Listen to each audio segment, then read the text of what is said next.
Freelance o dipendente? Questa è la domanda delle domande che spesso mi viene posta o comunque che spesso ci domandiamo quando cerchiamo di ragionare sul nostro percorso lavorativo, sul nostro percorso professionale. Grande premessa, freelance e dipendente, anche se fanno entrambe lo stesso tipo di mansione, mettiamo il caso mio, faccio il fotografo e videomaker come freelance, faccio il fotografo e videomaker come dipendente, sono esattamente due strade opposte l'una all'altra. Voi direte, ma come? Ma se entrambi fate lo stesso tipo di mestiere, perché non equivale lo stesso tipo di professionalità? Tanto alla fin fine fai le foto da una parte, fai le foto dall'altra, quello che importa sarà che sei capace di fare le foto. Sbagliatissimo, mi dispiace, ma purtroppo questa non è assolutamente la verità. Quando tu abbracci il percorso di freelance, in verità è una scelta molto complessa che ti porterà nel tuo tragitto ad accorgerti come la parte operativa non sarà mai più del 20-25% del tuo tempo che impieghi per sostenere la tua attività. Perché quando sei freelance diventa importantissimo, ad esempio, le relazioni pubbliche, quindi partecipare agli eventi, partecipare ad incontri, chiamare i clienti, chiamare i possibili fornitori, comunque ingaggiare delle possibili persone per diventare un giorno magari clienti appunto anche loro. Quindi c'è una grossa importanza in tutto ciò che è la relazione personale e la relazione pubblica verso le persone. Ed è una semplice sfera. Poi si aggiunge tutta la parte amministrativa, quindi fare il freelance significa prima di tutto far di conto. Sembra una cavolata, faccio il fotografo videomaker, quindi dovrei essere la persona più creativa al mondo, quindi essere concentrato solo sull'aspetto estetico, sull'aspetto esteriore delle cose, no? Quindi guardare film, ispirarmi, controllare su internet, magari andarmi a vedere dentro Pinterest le nuove tendenze, eccetera. Sì, fa parte del mio lavoro.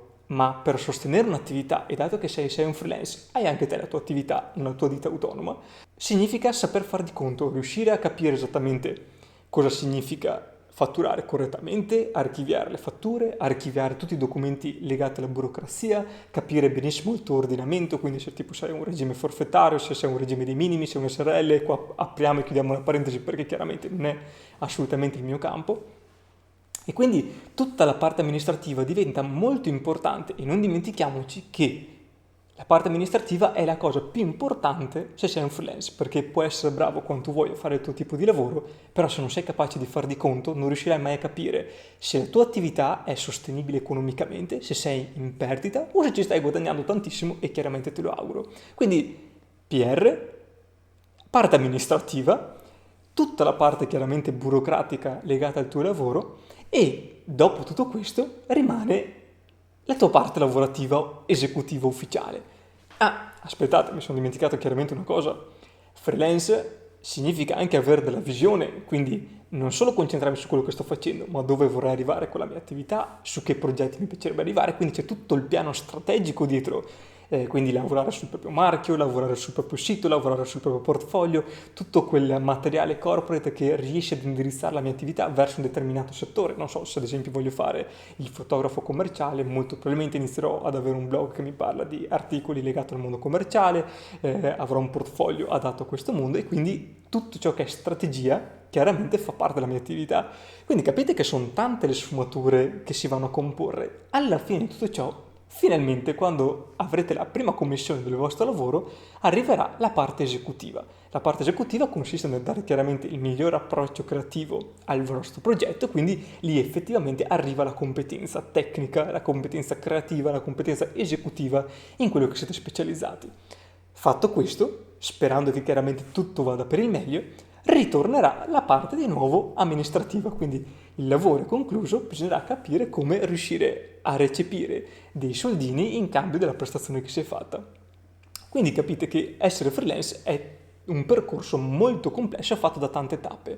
Viceversa, se sei un dipendente sei molto più concentrato sulla parte esecutiva, perché se fai parte di uno staff, allora mettiamo sempre il caso mio, se fossi un fotografo dentro un'agenzia creativa, ad esempio non sceglierei i miei clienti, i clienti semplicemente arriverebbero dal lato da chi gestisce l'agenzia creativa, io prenderei semplicemente la commissione e sarei concentrato completamente sulla parte esecutiva creativa. Una volta completato questo, chiuso il progetto, se ne riapre un altro e via dicendo.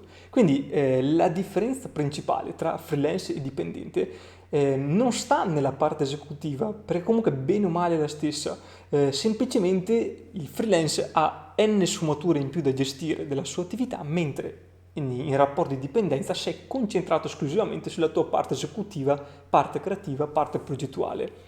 Non è più un tuo problema seguire ad esempio la parte amministrativa, non ti interessa quanto il tuo lavoro viene venduto o quanto verrà pagato. Se quel fornitore per caso fa il furbetto e magari non ha pagato la ditta per cui lavori, o se ad esempio quel cliente sta facendo un lavoro diverso da quello che tu vorresti, perché tu sei racchiuso in una scatoletta molto più piccola.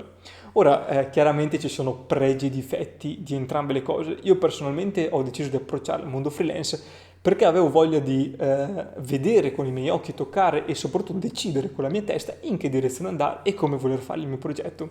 Mentre se sei dipendente invece tutti i pro e i contro, nel senso che tutti i pro chiaramente hai sicuramente meno pensieri, non hai il pensiero di quando ti svegli come fare a fare un lavoretto, come fare a fare un progetto che riesca a darmi qualche soldino a fine giornata per pagare la spesa. Tu sei legato al tuo stipendio, sai che bene o male non dipende dalla tua performance, non dipende completamente dalla tua performance, ma dipende più che altro dal tuo tempo che dedichi a quel lavoro lì. Viceversa, se sei freelance, la performance è tutto. Se tu quel progetto ci metti un'ora, benissimo, se ci metti una settimana e il budget è poco, mi dispiace, molto probabilmente ci hai rimesso.